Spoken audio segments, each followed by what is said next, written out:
Hey, what's going on? You know who it is. You know what it is. All right, you guys, peep game.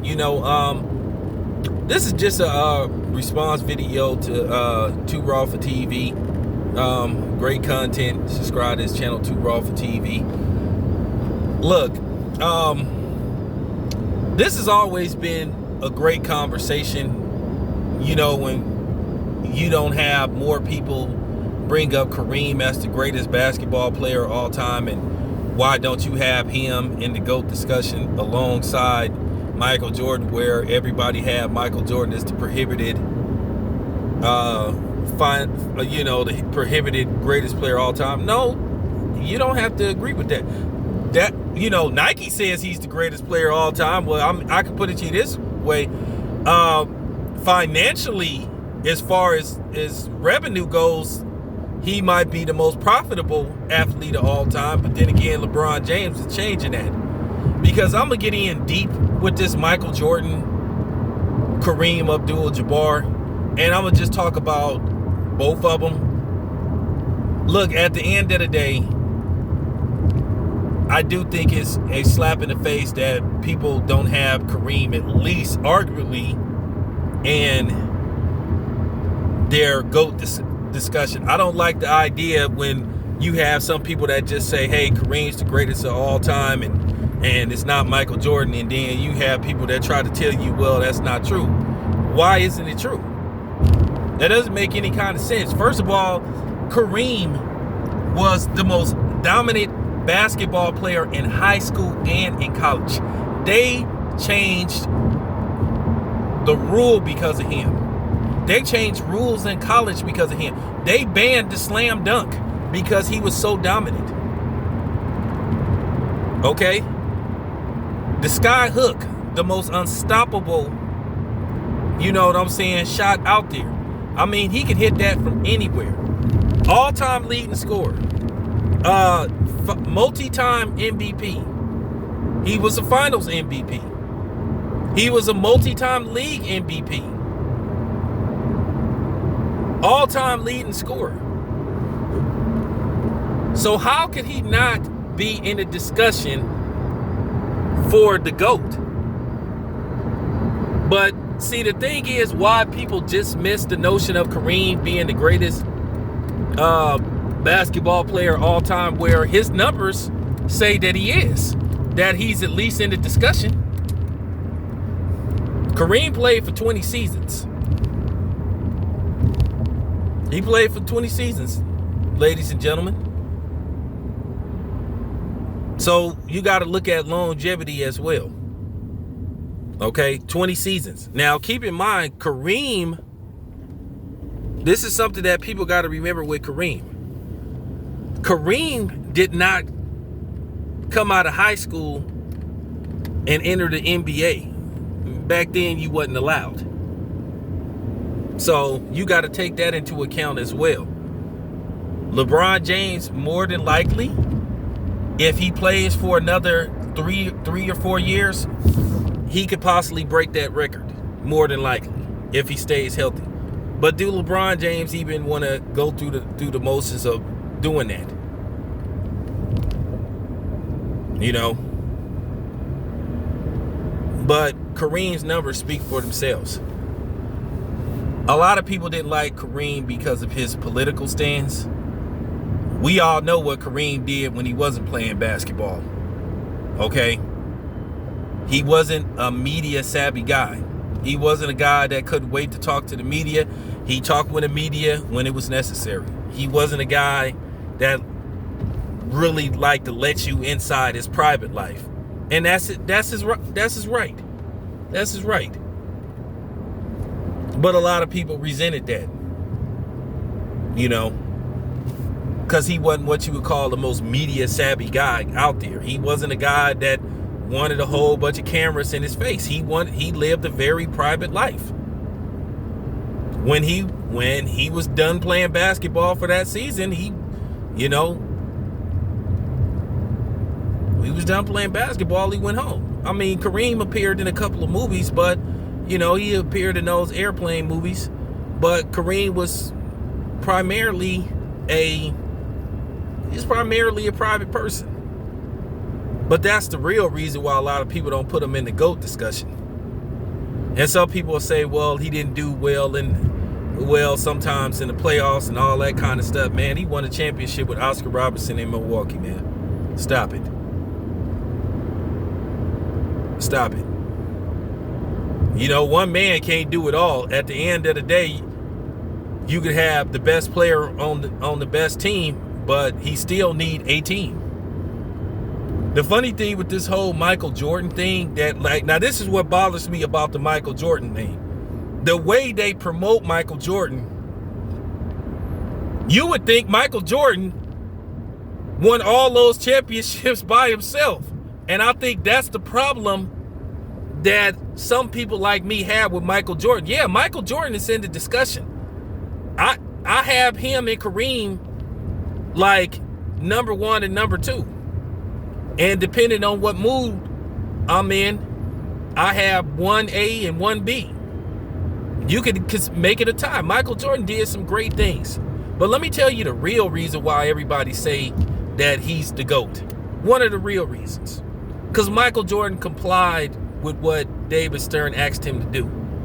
And let's just keep it 100. Michael Jordan, when he entered the league, he was a dark-skinned, bald head black man.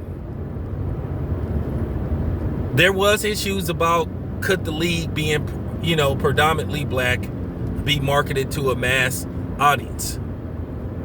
So, Michael Jordan, he played the game. He wore suits everywhere he went.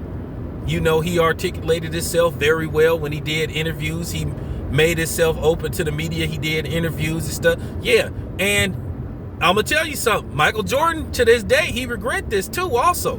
Because he kind of didn't hint at this too also. And Michael Jordan was a dude that didn't rock the boat. Which angered a lot of black people, while a lot of black people was turned off to Michael Jordan. Because at one time, Michael Jordan, let's just say he was the top athlete. He was the face of all sports. All sports. All around. He was the most marketable man out there. He was the most marketable man out there. You hear me? So he played the game. And like I said, I had issues sometimes with Michael Jordan, as well as a lot of people in the black community. When Michael Jordan was the most powerful man in sports at one time, we felt that there were certain things that were going on that he should have spoke upon. And he said nothing. And if people get this misconception that we wanted Michael Jordan to be like Kareem. We wanted Michael Jordan to be like the Malcolm X of the NBA. And no, we wasn't asking that of Michael Jordan. All we wanted him to do, acknowledge certain things that was going on. You a black man. Yes, you making millions in the NBA, and I understand that. Well, actually, he didn't make the type of money he should have made as an NBA player till like his last 3 seasons after he retired the first time. So Michael Jordan was, it was a disgrace how he was underpaid. But he made most of his money with Nike, and that's fine. But this is the reason why a lot of people like him so much, because he never spoke on anything. Don't you remember his famous quote, Republicans buy shoes too? Now, I'm not going to lie. I enjoyed watching Michael Jordan play. But this was one of the issues that a lot of people had towards Michael Jordan and still have with him to this day. He was a little too quiet for some people's taste.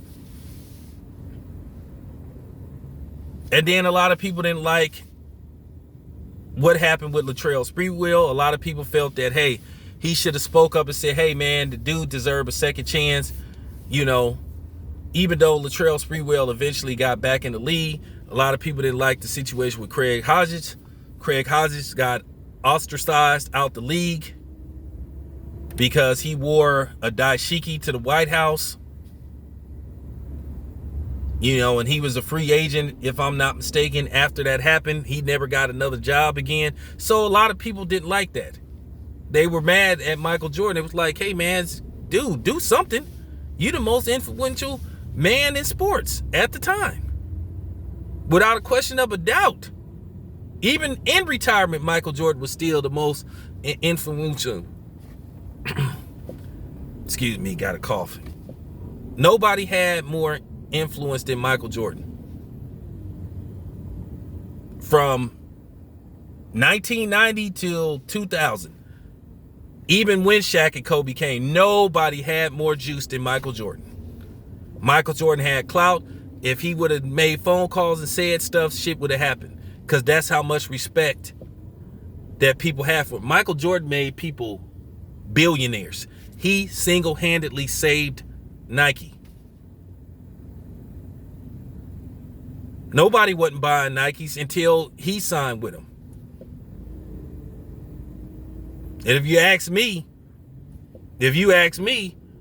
Jordan should have 25% ownership of Nike.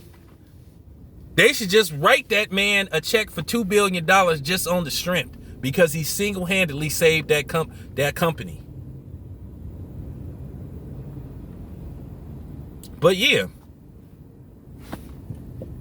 that's the real reason, because Michael Jordan was marketable.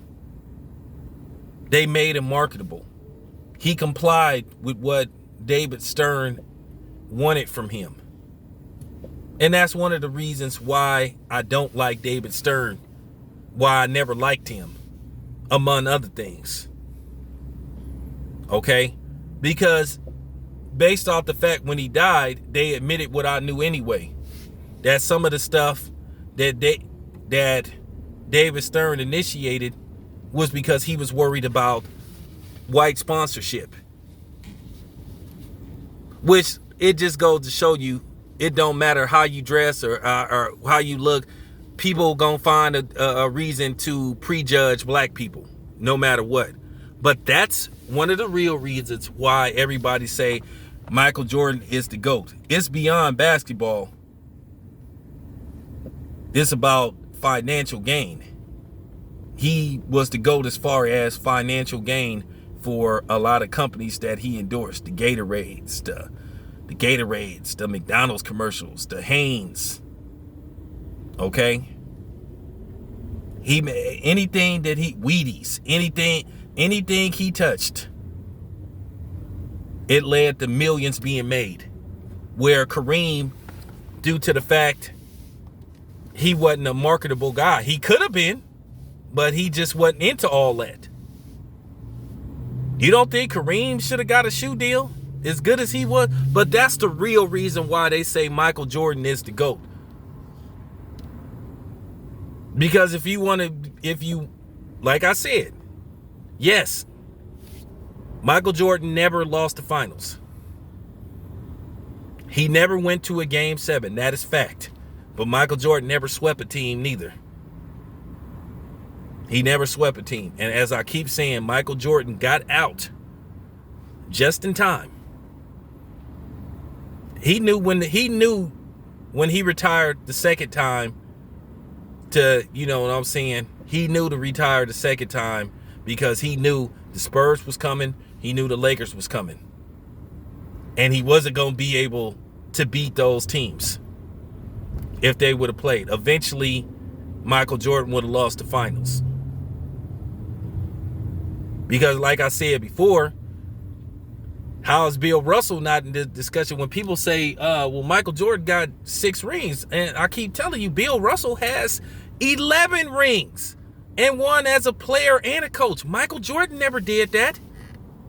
So like I said, Michael Jordan is the GOAT as far as financial gain go for the NBA. He made for real. He took it to the next level. He took it to the next level. You know, when he came along, you know, it was still about it was still about Larry Bird and Magic Johnson. And then you could throw Isaiah Thomas a little bit in the mix too. But then as Magic Johnson, you know, left the league, and we all know what happened with Magic Johnson, unfortunately.